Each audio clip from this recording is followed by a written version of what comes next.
Digər bir sahə isə səhiyyə və biotexnologiyadır. Əlbəttə, insan var olduğu müddətcə mən düşünürəm ki, iki sahə heç vaxt deformasiya olmayacaq və bu iki sahə həmişə insan üçün, insan irqi necə ki var, bu iki sahə mütləq var. Çünki insan qidalanmalıdır və insan sağlamlığın mütləq düşünməlidir. Və qidalanma ilə bağlı sahə aqrotexnologiya, aqrar sahə bu ekotexnologiyaların başlığı altında qiymətləndirə bilərik.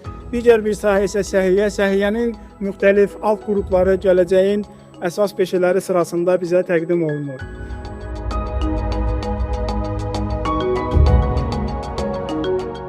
Bəs biz gələcəyin peşələrinə sahib olmaq üçün hansı bacarıqlar bizdə olmalıdır, hansı bacarıqları özümüzdə formalaşdırmış olmalıyıq?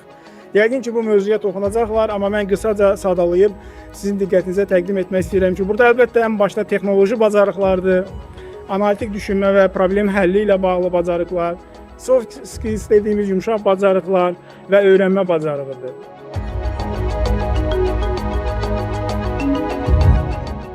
Bildiyimiz kimi, bu gün əldə etdiyimiz hər hansı bir məlumat, əvvəllər bir məlumat öyrənirdik, hər hansı bir informasiyanı qəbul edirdik və onunla uzun müddət işləyə bilirdik. Artıq günümüz dünyasında əldə etdiyimiz məlumatların daha tez köhnəlməsi baş verir və biz mütləq onu update eləməliyik. Həmin məlumatın update oluna bilməsi üçün biz mütləq özümüzü öyrətmə mədəniyyətini mütləq formalaşdırmalıyıq. Bu bacarıq məncə ən vacib bacarıqlar sırasındadır.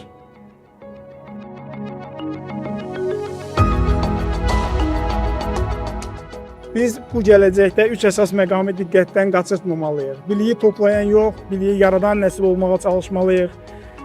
Peşənin də, bacarığın ömürlük dəyər olduğunu unutmamalıyıq. Dəyişiklikdən qorxan yox, onu idarə etməyi öyrənmək bizim üçün ən vacib məsələlərdən olmalıdır.